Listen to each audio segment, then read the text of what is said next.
Welcome to Summer Online. I want to look at 7 habits of highly effective online teachers to set you and your students up for a great summer online experience.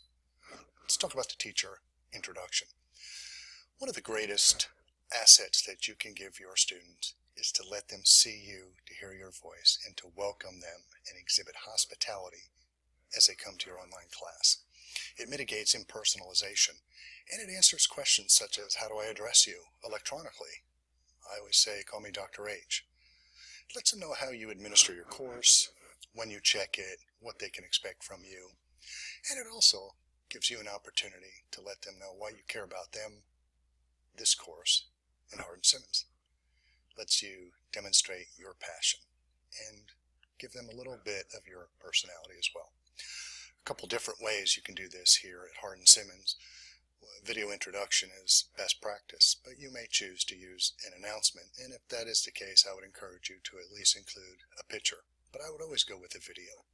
You can use our one-button studio, you can use the video that comes on your smartphone, or you can use Kaltura, which is embedded in Blackboard. Course expectations. What can they expect from this course? What are the ground rules? What are the policies? What is the policy for late work? What are the etiquette guidelines for communicating online? And how can they best reach you, and what can they expect, and how long will it take for you to get back to them, and things like that. And then teacher expectations. What can they expect from your teaching behavior, you as your online teacher? On a daily basis, when will you be active in the course? I'm a morning person, so I always say I'm going to be in the course, actively working on it from 7 to 9, grading, reading discussion posts, engaging with you. And then I will check email in the evening.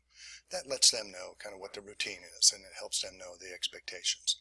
But it also doesn't make me feel like I've got to be in that course 24/7 and always kind of be on hook for an email or a question, or to be looking to see if somebody posted something.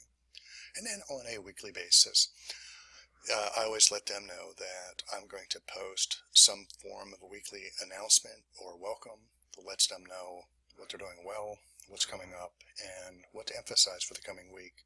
Gives them an orientation, and I can add a picture, give an artifact of outstanding work, and things like that. Tutorials are always a good idea. A screencast at the beginning of a week, or for a particular assignment, or if you're introducing a new technology, it lets them know kind of step by step how to go from point A to point B in a particular assignment. And most importantly, it lets them focus on the product and not the process. We've all been in a situation where we need to do something with a particular technology, and it's so frustrating trying to learn that technology that you almost forget what it is that you're trying to accomplish. So we want to mitigate that as much as possible, and a screencast tutorial can help with that.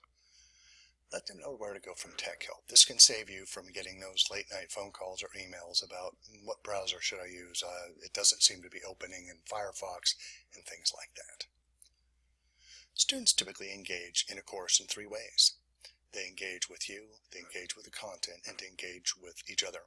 I always like to have a student introduction forum, a place where they can introduce themselves, tell a little bit about each other, and start the community. And then I like to have a community space where they can talk to each other, akin to what they would do in a face-to-face class before and after class, or if they run into each other on campus.